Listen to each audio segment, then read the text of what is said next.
আজকের topic, specifically today's topic, starts with pressure, force and vibration measure. So basically আমরা যেটা করব, we will be learning about force or pressure transducer.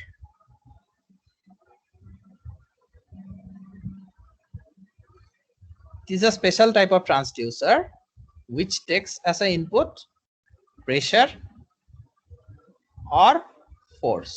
কারণ force আর pressure এর মধ্যে relation আছে, we'll come to that. And output হবে একটা electrical voltage or current. আচ্ছা, প্রেসার আর ফোর্স এর মধ্যে কি রিলেশন আছে কেউ বলতে পারবে? বেসিক ফিজিক্স এর এক্সপেরিয়েন্স থেকে, how is force and pressure connected? কে বলবে ফোর্স আর প্রেসার কিভাবে connected?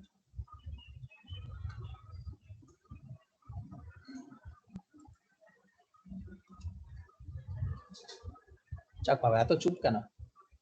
Pressure is equal to force by area. So force per unit area is actually pressure. তাহলে ফোর্সের আন্ডারে কি কি আসতে পারে? ওয়েট আসতে পারে, টেনশন আসতে পারে, আর ওয়েটের আরেকটা টার্ম হচ্ছে লোড। সো লোডও আসতে পারে। আর প্রেসারের আন্ডারে কি আসতে পারে? Compression, compression force or compressive pressure or compression force, এই দুটো প্রেসারের আন্ডারে আসতে পারে।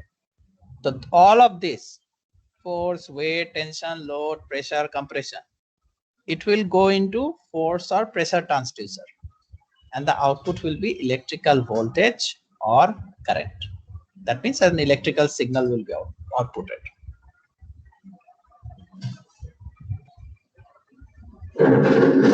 Whoever or whatever device or sensor that measures force or pressure is called load cell. কেন? চলতি ভাষায় প্রেসার আর ওয়েট মাপার যন্ত্র, মানে প্রেসার আর ওয়েট যখন অ্যাপ্লাই করা হয় কোনো ডিভাইসের উপরে, we call it that load apply করা হয়েছে, more from mechanical background, মানে এটা বেসিক্যালি টার্মটা এসে মেকানিক্যাল ব্যাকগ্রাউন্ড থেকে। So whenever you apply force, we call it load. So যে লোড মাপতে পারে, যে ট্রান্সডিউসার, তাকে বলা হয় লোড সেন্সরস। এর অল্টারনেটিভ নাম হচ্ছে cell. Generally transducers are called cells. Cells হচ্ছে একটা বেসিক এন্টিটি, তাই ট্রান্সডিউসারের আরেকটা নাম, চলতি নাম হচ্ছে sales. So we have load sensor or load cell. Basically all load cell measures here are these things: load, weight, tension, compression and pressure. Take note of the fact that load cells are classified based on size, geometry and capacity. তুমি যখন কিনতে যাবে, if you go to the market to buy a load cell, you will have a requirement specification, মানে তোমার কি চাই। So in order to demand something like that, you have to know its size. Size মানে কতটা জায়গা নেবে, or its volume, either per unit area or how much it's occurring. Like তুমি যদি এটা কিউবিক অবস্থায় ধরে নাও, how much volume or space it occupies. Secondly is geometry. Load cell will be cylindrical, load cell will be cubic or something else. জানতে পারবে। Capacity, how much load you are going to impart. Size হচ্ছে basically you are talking about the volume or space occupied.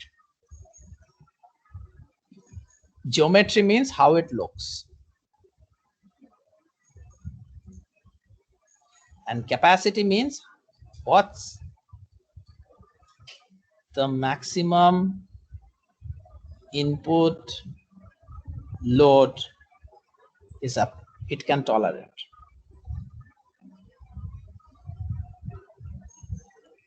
Okay, that completes the first part. Second part is working principle of the force or pressure transducer. So basically how it works like a resistive transducer. Okay, specifically strain gauge.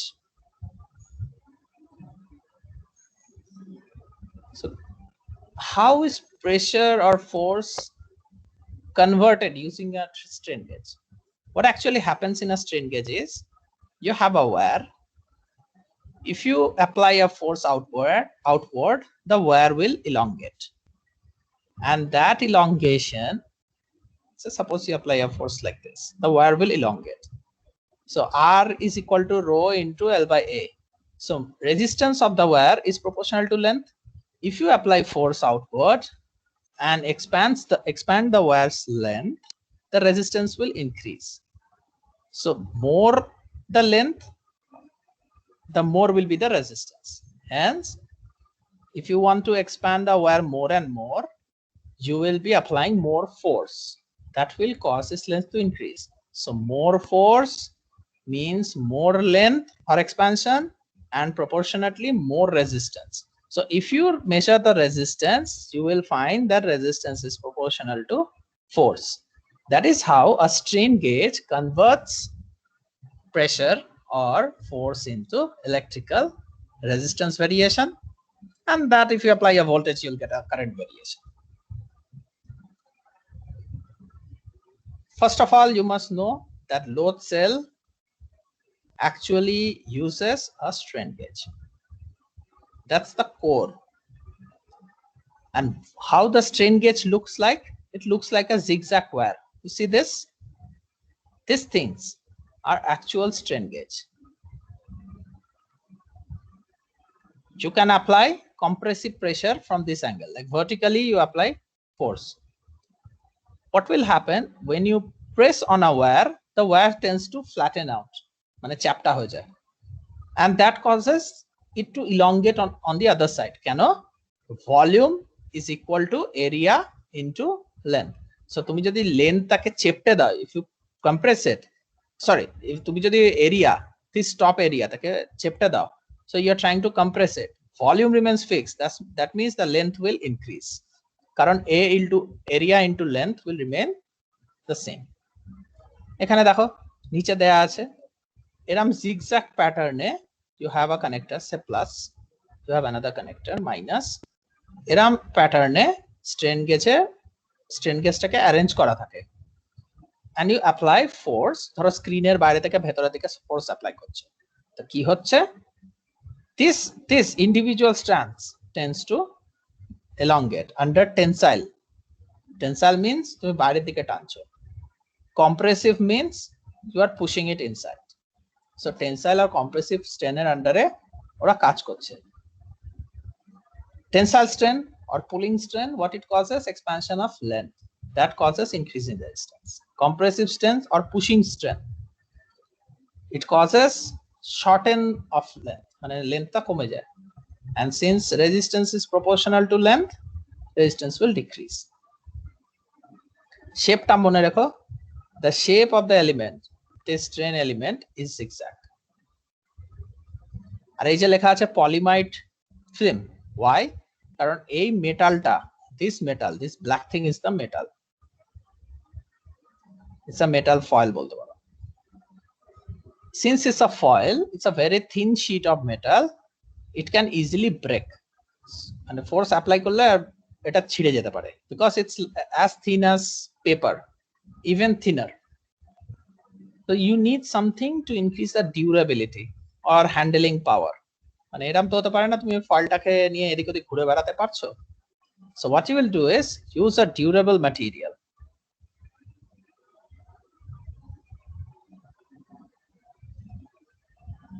Or you need to harden, provide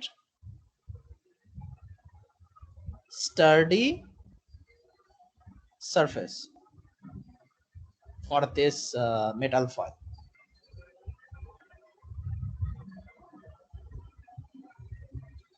How will you provide a sturdy surface? Using a solid material or a strong material. So this is that strong material base. We call it the substrate. Generally, this is a ceramic material. One of them is polyimide. So since the substrate is thin, we call it a film, polyimide film.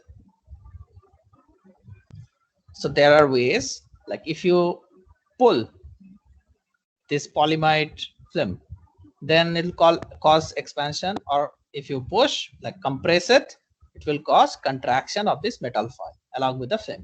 You can even apply force from up and bottom. That will also cause changes. So we have this. Okay, that thing is called flexor. Okay, it's the substrate polyimide film is called a flexor. Oh, sorry, it's mounted on a flexor. Let's go to the next slide. Yeah, this one. This whole metal body, you will have that thing, that this one was your strain gauge. You have this thing, this metal body, this is called a flexor. Inside this flexor, your strain gauge is housed.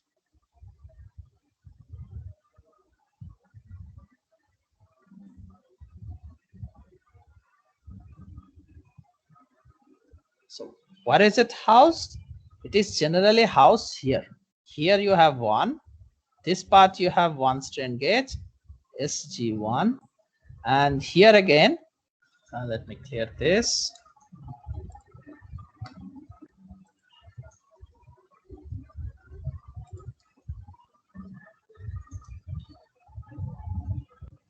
You have strain gauge 1 here and strain gauge 2 here.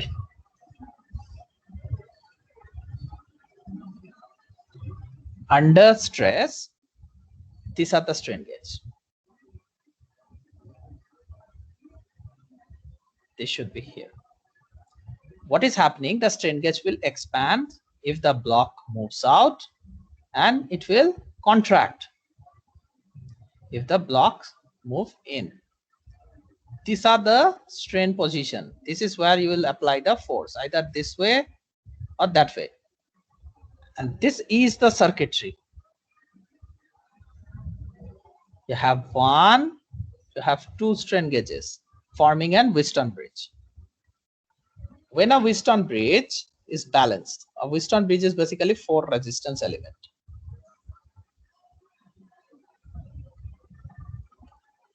You have a power supply. Say here you apply a power supply, and here you connect a voltmeter. That is this part. Let's say here.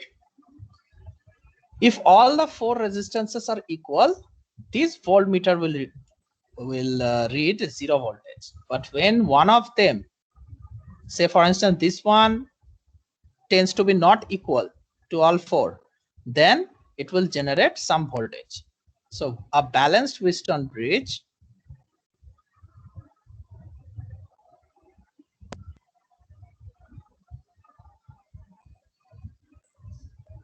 will output 0 voltage. An unbalanced Wheatstone bridge which output some voltage, say positive or negative voltage.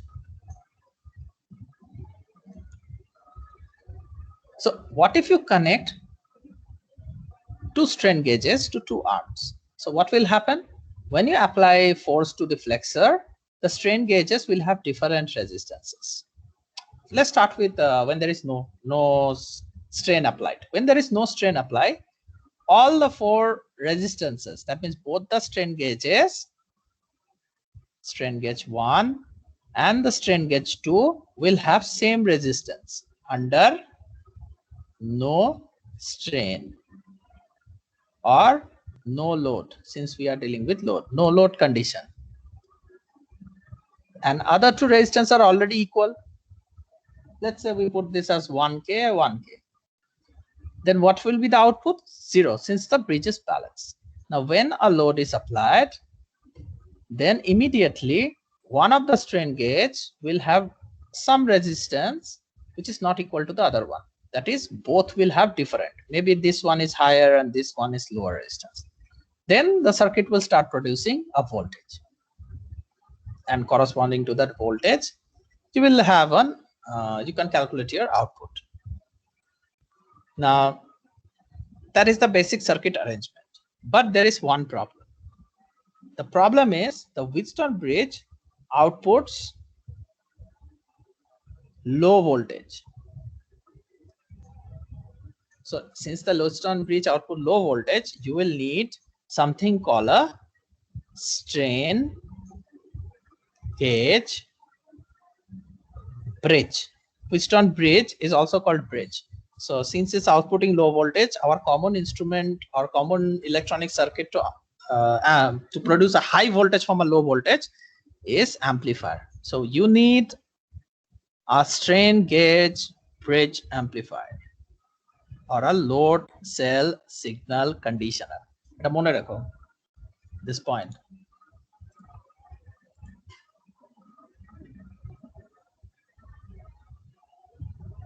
Wheatstone bridge output is low, but you need high output. So you need another device. That device is called amplifier. But since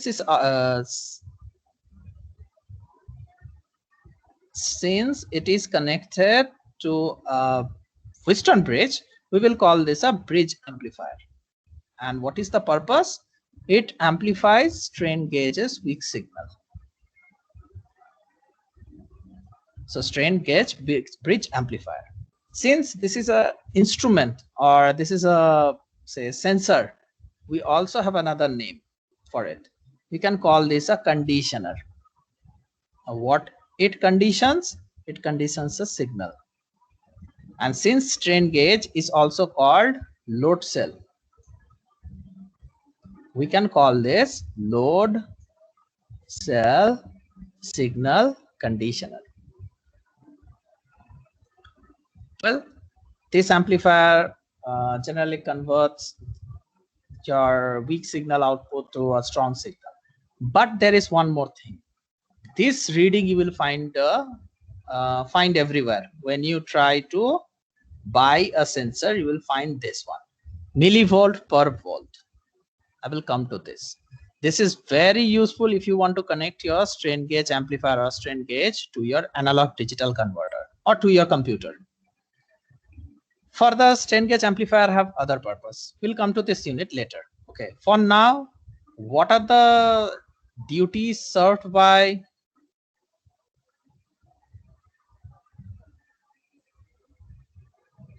load cell signal conditioner? First is amplifier, bridge signal, strain gauge bridge signal. Second, excite the strain gauge with sufficient voltage.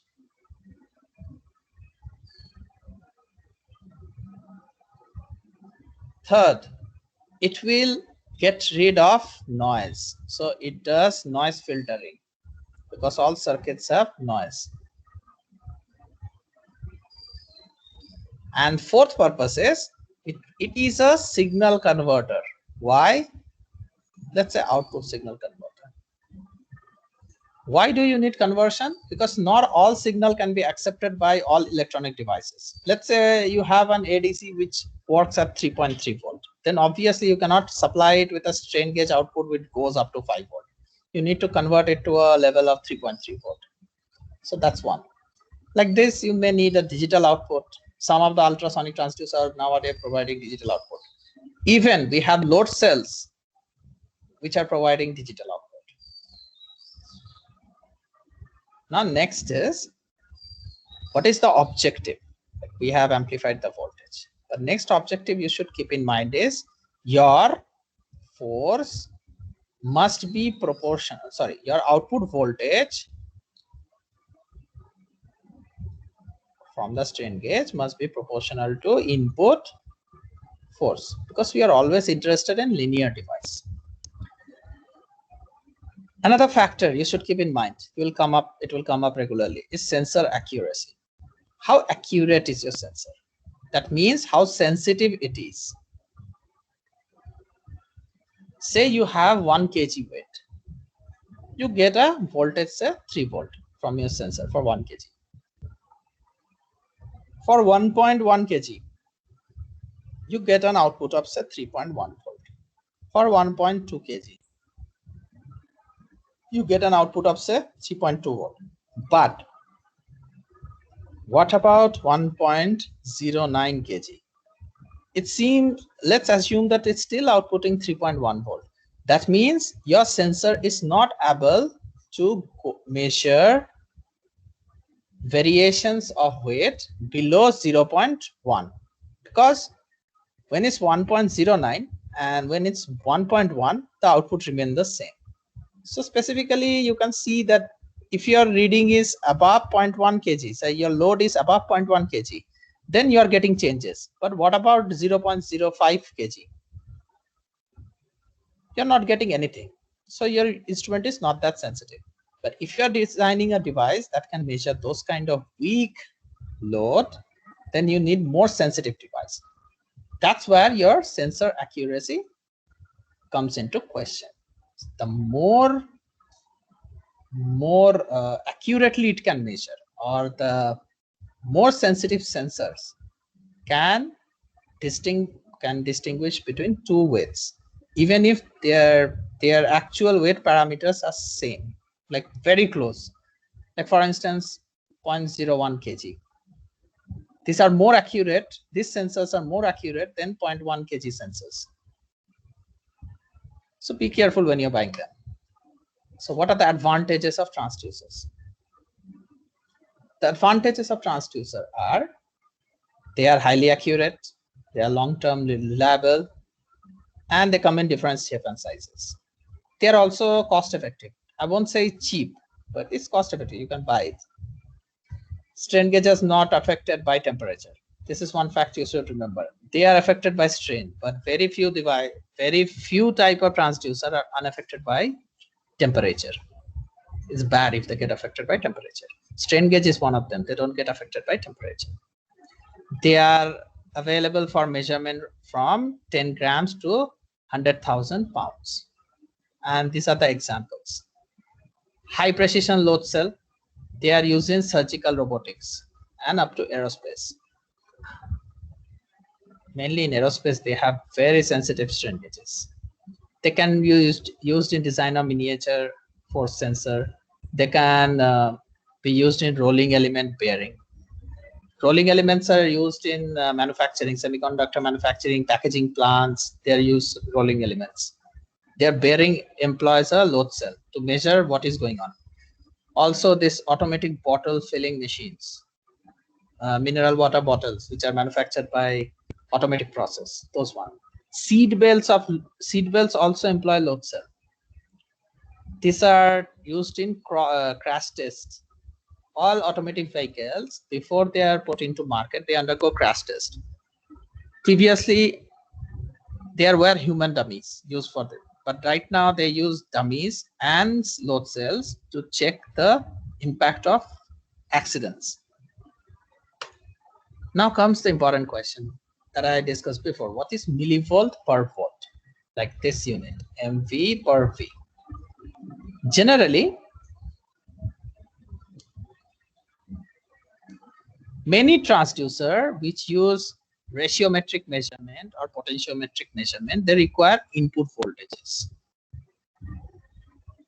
Input voltage along with your whatever quantity it is measuring, like input quantity.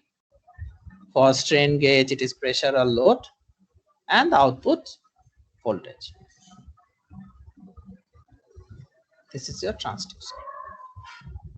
Generally, what happens is your output voltage is proportional to input quantity. But if you keep the input quantity constant, you don't change it. Let's say you make the force constant on your strain gauge. So your output should be something, and that won't change because your input is not changing.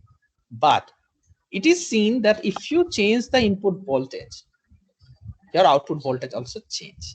So they defined a transducer parameter called, it is a transducer output parameter or output unit. It is called millivolt per volt, where you put this input voltage which comes in is called excitation voltage. which excites the transducer. Excitation voltage, and this is your output voltage.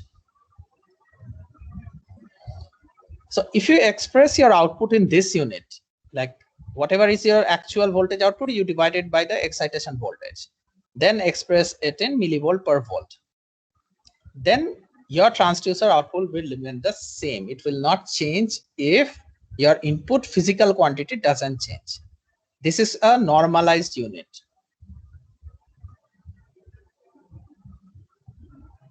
Okay, when you use normalized unit in your system, it remains unaffected by your excitation voltage sources. What next? Now we'll come to type of electrical strain gauges in the next class. For now, I will stop here. You have any question?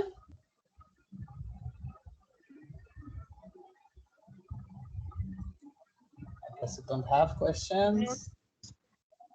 Okay, then see you in the next class. Okay, sir. Bye. Okay, bye-bye.